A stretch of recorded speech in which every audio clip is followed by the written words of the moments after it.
Genèse, chapitre 16. Saraï, femme d'Abram, ne lui avait point donné d'enfant. Elle avait une servante égyptienne nommée Agar.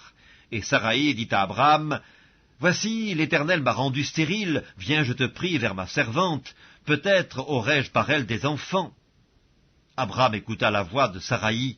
Alors Saraï, femme d'Abram, prit Agar, l'Égyptienne, sa servante, et la donna pour femme à Abram, son mari, après qu'Abram eut habité 10 années dans le pays de Canaan.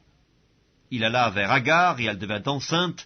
Quand elle se vit enceinte, elle regarda sa maîtresse avec mépris, et Saraï dit à Abram, « L'outrage qui m'est fait retombe sur toi, j'ai mis ma servante dans ton sein, et quand elle a vu qu'elle était enceinte, elle m'a regardé avec mépris, que l'Éternel soit juge entre moi et toi. » Abram répondit à Saraï, « Voici ta servante est en ton pouvoir, agis à son égard comme tu le trouveras bon. » Alors Saraï la maltraita, et Agar s'enfuit loin d'elle.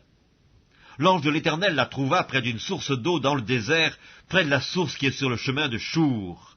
Il dit, « Agar, servante de Saraï, d'où viens-tu et où vas-tu » Elle répondit, « Je fuis loin de Saraï, ma maîtresse. » L'ange de l'Éternel lui dit, « Retourne vers ta maîtresse et humilie-toi sous sa main. » L'ange de l'Éternel lui dit, « Je multiplierai ta postérité, et elle sera si nombreuse qu'on ne pourra la compter. » L'ange de l'Éternel lui dit, « Voici, tu es enceinte, et tu enfanteras un fils à qui tu donneras le nom d'Ismaël, car l'Éternel t'a entendu dans ton affliction.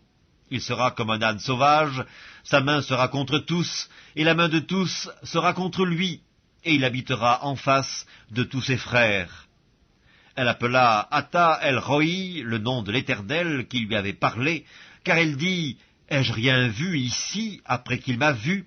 C'est pourquoi l'on a appelé ce puits le puits de Lacaï-Roï. Il est entre Kadès et Bared. Agar enfanta un fils à Abram, et Abram donna le nom d'Ismaël au fils qu'Agar lui enfanta. Abram était âgé de 86 ans lorsque Agar enfanta Ismaël à Abram.